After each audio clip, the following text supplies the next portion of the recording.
if I remember correctly. It's a little while back since I saw you last. We just started chapter 2. Just started chapter 4, that's what I thought, yeah. Yes, ma'am. Okay.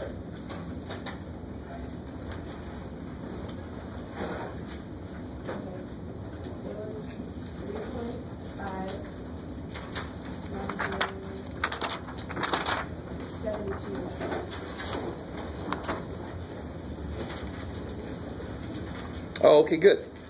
I like it, I like it.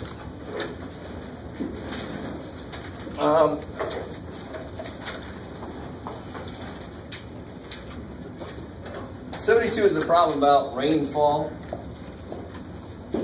So, yesterday we found out what 90% chance of rain means in San Diego. It means it barely did anything. It all went south of us. Oh well. They give us this equation for the amount of rainfall. So remember, the most important part about a problem where they have a physical meaning to the equation is you need to know exactly what the hell the variables mean. So somebody has a book, page 213, number 72. What does the y variable mean? What is the x variable? What's the y variable represent in this equation? Physically. Does anybody have a book? Should have put it up here. Say again? Yes, good. So y is the inches of rain. Inches of rain. And x is the hours past noon. So what would 2 o'clock in the afternoon be for an x value? 2. It's crazy because it's 2 hours past noon. What would noon be? 0, because it's 0 hours past noon. Okay, good. If you don't understand how to work the variables, you don't have a chance to answer any questions. Right? If you don't know what they mean and you don't know how to work them, you might as well go to the next problem. Go, shit. Or even better, go get some help. Right? So this is hours past noon. So then the first question becomes kind of simple. It says, how much rainfall was there at noon? So what did we just say? What am I going to figure out at noon? How many hours past noon is that? 0. So really what this question is asking me in a weird way is find the what? Y-intercept of that equation, exactly. Right. Do you have to know that? No, you just got to know that x has to be 0 for noon. Maybe. So what do you get when you plug 0 in for x? Who to what? When you plug 0 in for x, what do you get? 0. No, I don't. So I get y equals 1/2 times 0 plus 3. All right, that's the equation. When I plug a 0 in for x, I get 3. There it is. Cool. 3 what? 3 inches of rain. I like it. Cool. So whenever you have a physical world problem, you better tell me what the hell the number means. Let's just say 7. 7 feet of rain? What's the problem? No, 7 inches. Okay. Well, here in San Diego, 7 inches would almost kill us. That would go down in the record books of what happened. Holy shit. And then the rest of them are just the same idea. Oh, I like this part B. At what rate is the rain falling?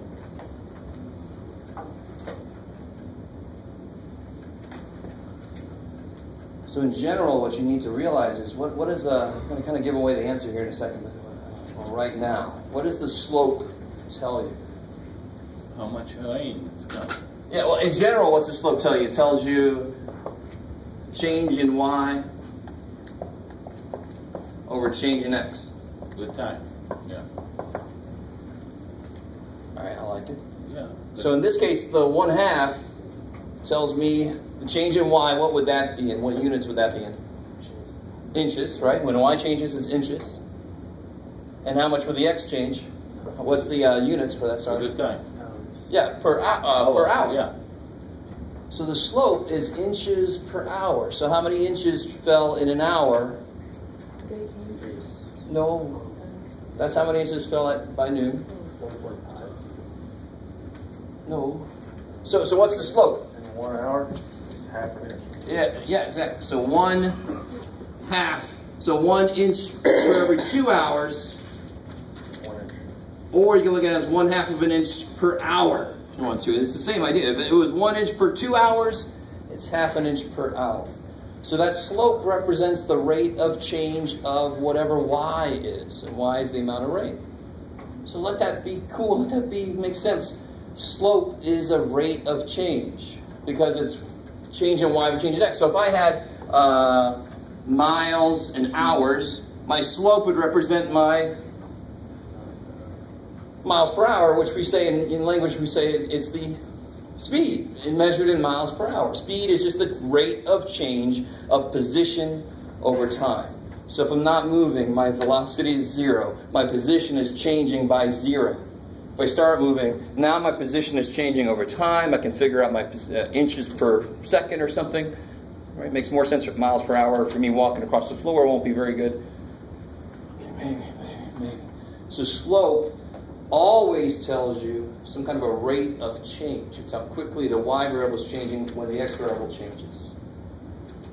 3.567. Oh, not quite done with this. There are multiple parts. Well, let's see. How is the rest of that problem? Who asked me that question? Nobody asked me that question? Did I imagine that? Who asked me that? Oh, you did. There you are. And then the next part of it says, what's the y-intercept? What does it mean? Right? And the funny thing is, we already figured out what the y-intercept is on part A. And then what's the slope and what does it represent? And the funny thing is, they already asked me that in part B. I love it. So it's kind of, they're just really just hammering it in your head. What's the slope tell you always?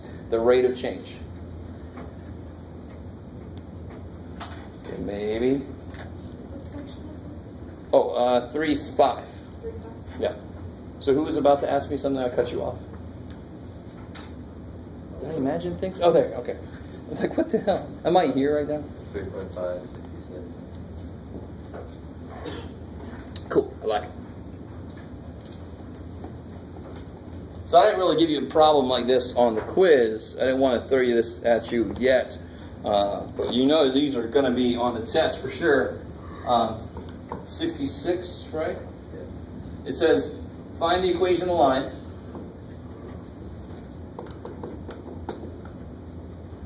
That is parallel to y equals, oh, sorry, got it. Negative x minus 3y equals 9, and goes through negative 3, 1.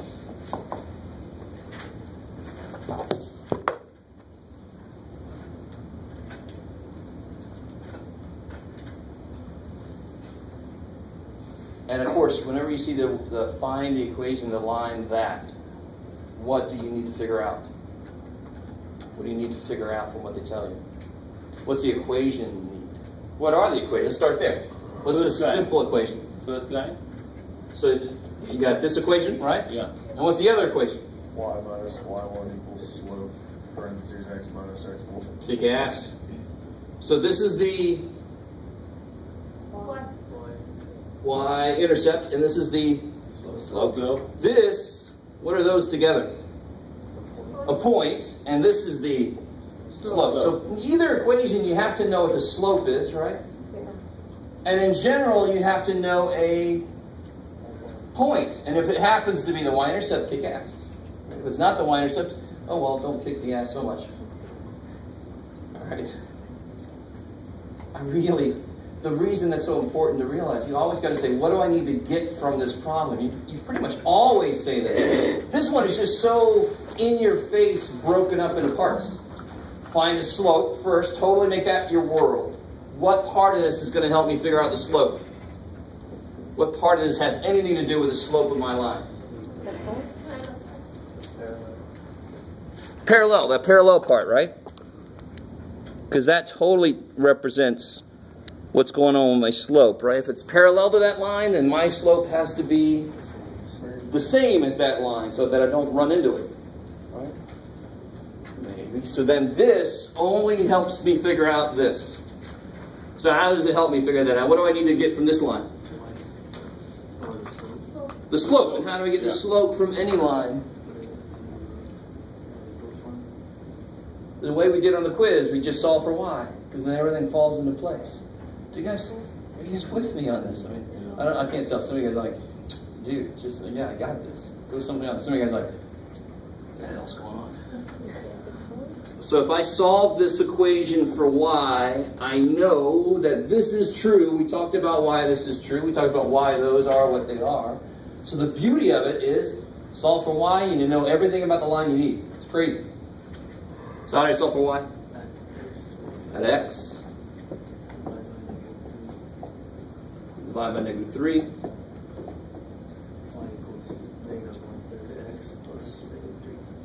Cool, I like it. So what's that guy's slope? So what's my slope? Negative 1/3. If I would have said perpendicular to it, what would my slope be? 3. The negative reciprocal would be. But it didn't say perpendicular, it said parallel. So my slope is negative 1/3. Do I have a point? Sometimes I have a point, and yes, there's my point. Check, check. And now you just got to plug these in. So you put the y piece, the x piece, the slope. There you go. Is that cool for that? That's all you got to do. So no matter what they'll find the equation of the line that does shit. Okay, no matter what this shit is, you figure out what's going to tell you this. You figure out what's going to tell you this. The minute you have these, plug them in. Because that's all you need for a line. That's all I need to graph a line, right? I could graph that line right now. Plot the negative 3, 1, and then go down 1/3. If I have enough information to graph it, I have enough information to give the equation of it. That should make sense. They go hand in hand.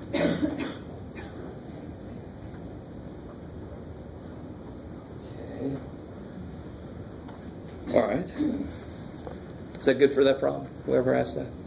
See? Okay. My memory is sort of sometimes there. Anything else from homework before we get back? Yes? 36, number 60.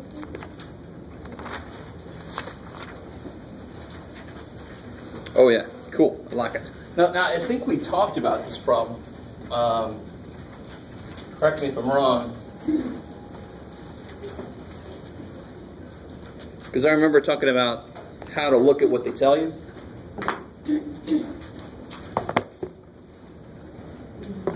So number 60, it says 5 gallons costs $12. 15 gallons cost $36. So let me just remind you of the way to look at that, because I know for sure now as I wrote that, I'm like, yeah, we did this. Didn't we do this problem before? Yeah. Okay, but real quick, just to remind you, I'm sorry, you're like, excuse me. But who remembers, how do I interpret this so it's more useful for finding lines? Points. So what would this point be?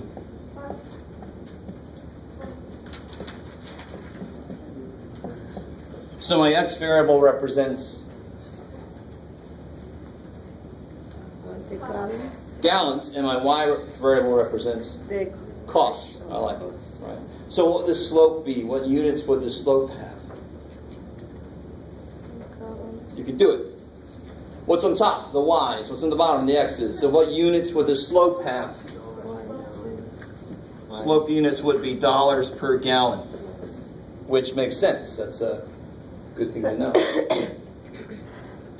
And I think we figured it out, and it was like below $3, which is like, ooh, for us nowadays. If it goes below 3, we're like, holy crap. My barrels of that.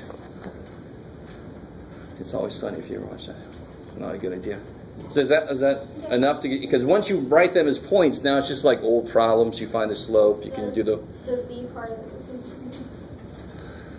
Gotcha. So now it's just find the equation of the line that goes through these 2 points. So you just reinterpret what they say. Who was over there? Q63 on 3.6.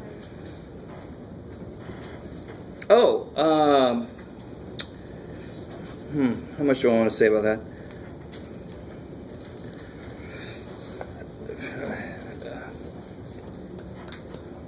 I don't want to say too much about that because I have a feeling that people haven't tried it yet. It's a lot like some other problems we looked at, but if this was distance from home and this is time, how would the graph have to go if I'm going away from home? If I'm going away from home, my distance should be getting bigger or smaller? Bigger. So my it should right? Something bad happened at home, and I'm like, get me the hell out of here. So this one, obviously, that pretty much answers the first part. And then it's interpret 2 points. So if I saw this point here, say this is in miles. What does that point mean? 225. What does that point mean? After 2 hours, I was 25 miles away from home. I like it. Well, it's that bad time in San Diego, and you shouldn't really be on the road. Shit, now we're going backwards. That's what it feels like sometimes. It's about to go backwards. All right, that's all I'm going to say for right now. 66 on 3.6? That was 63 on 3.6. Oh, you're asking for 66. Same exact thing. So interpret those points. What's the X represent? What's the Y represent? So I need to let more people try it out before I talk too much about it. Who did I keep waving away? I have the same one she was asking. All right, let's see. So the graph on the next page. So very quickly, this is, they give us a graph that's got years here and tuition here. And of course, it's going to be like that because we're in America where we don't value education enough. I'll shut up now. Blah, blah, blah. And it asks you to interpret some points. What the world? Oh, okay. I see. I was reading it backwards. This is tuition somewhere. Oh, 2-year colleges. So like a college here. Okay, like here. So I mean, the years are years after 2000. So what would this mean? 2004, right? So if my graph looked like that, and this was 3,000, then what would that point represent? Let me bring it down. 3,000? Yeah, it was $3,000 tuition in 2004, right? All right. So that gets you through a couple of those questions. I like it. Cool.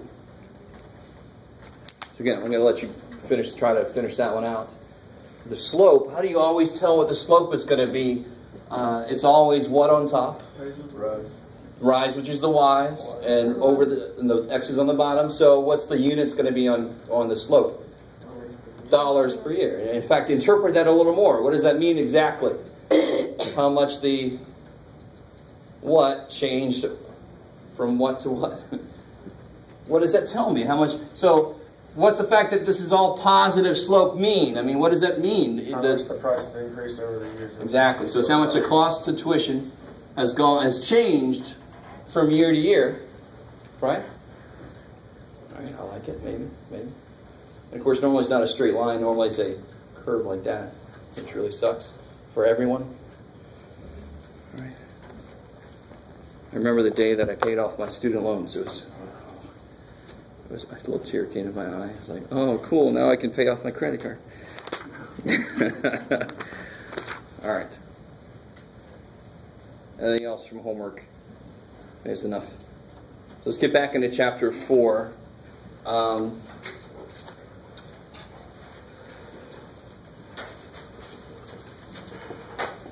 So, I think I briefly mentioned this, and I was trying to find a decent animation on there, but I couldn't do it right now. If I had a missile, and I knew what it's, let me say this word, let me spell this word. Trajectory, right? So it's the direction and the speed at which it's moving in that direction. The trajectory of that missile. And here I am, I'm here. You draw a little, I got my, I don't know if you guys were aware of things back in the days of the Patriot missiles and the Scud missiles and all that kind of stuff. So these guys, thankfully they have it all programmed in there, but somebody on the face of the earth had to program the damn thing to understand how to shoot this thing so it'll actually intercept this guy here, right? So I'm not just playing around on the board, believe it or not. This is completely what we're doing. If I can figure out the equation of this motion and the equation of that motion, I want to see, well, they intersect. Now, in real life, it's a little bit harder because you also have the time dimension.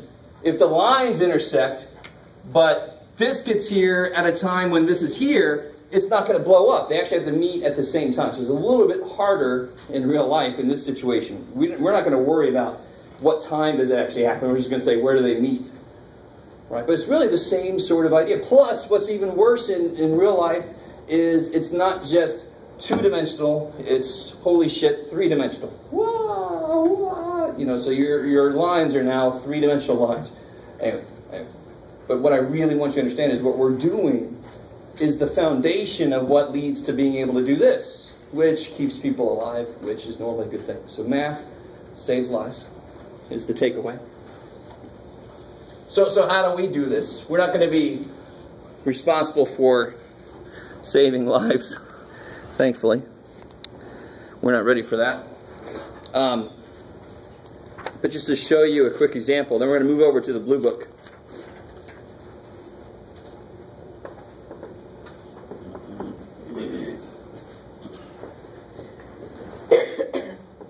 Well, let's see, let's pick one that actually works.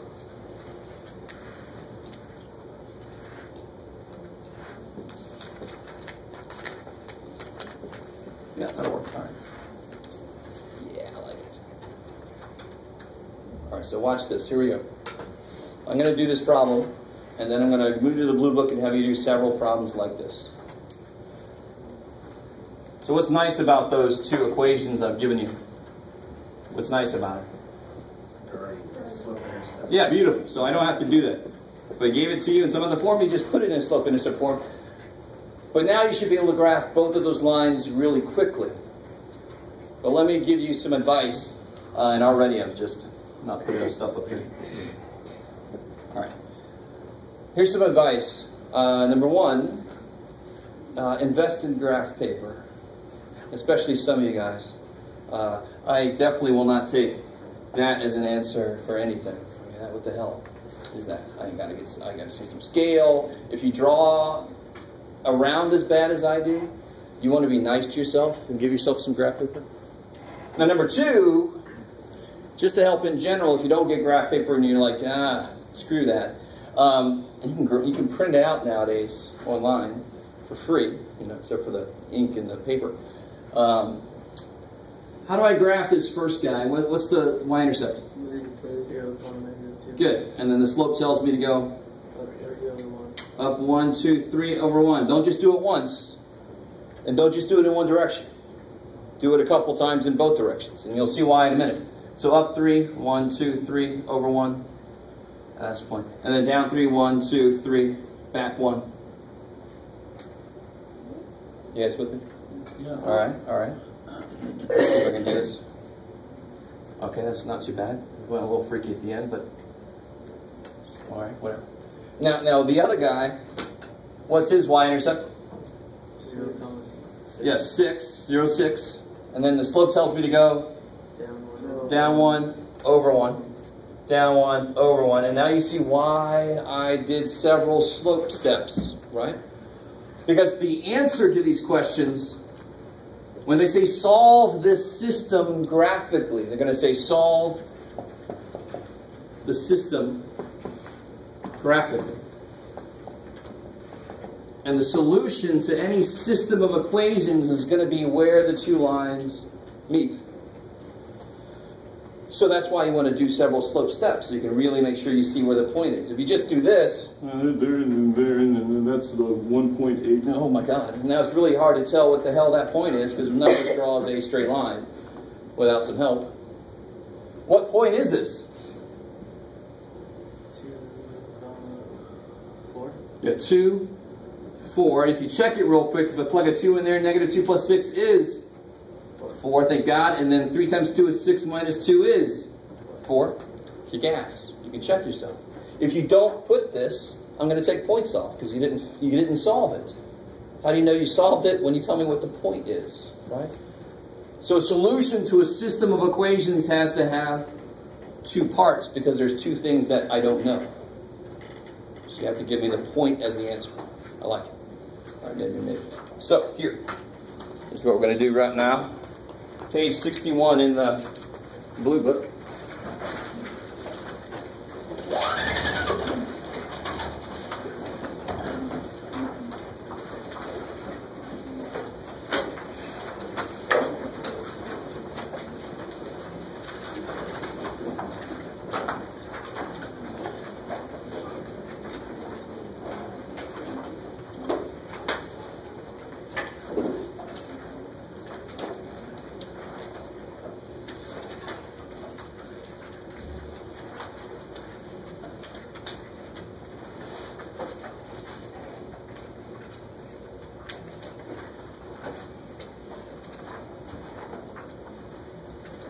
So on page 61, can somebody turn that one light off? Anybody back there? Anybody closer to the, thank you. I think it's the one, the far one, yeah. Cool. That's a lot better.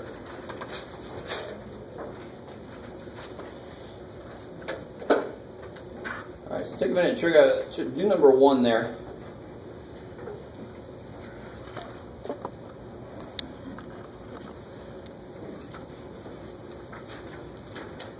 And it's exactly the same way as this. You graph both lines on the same graph.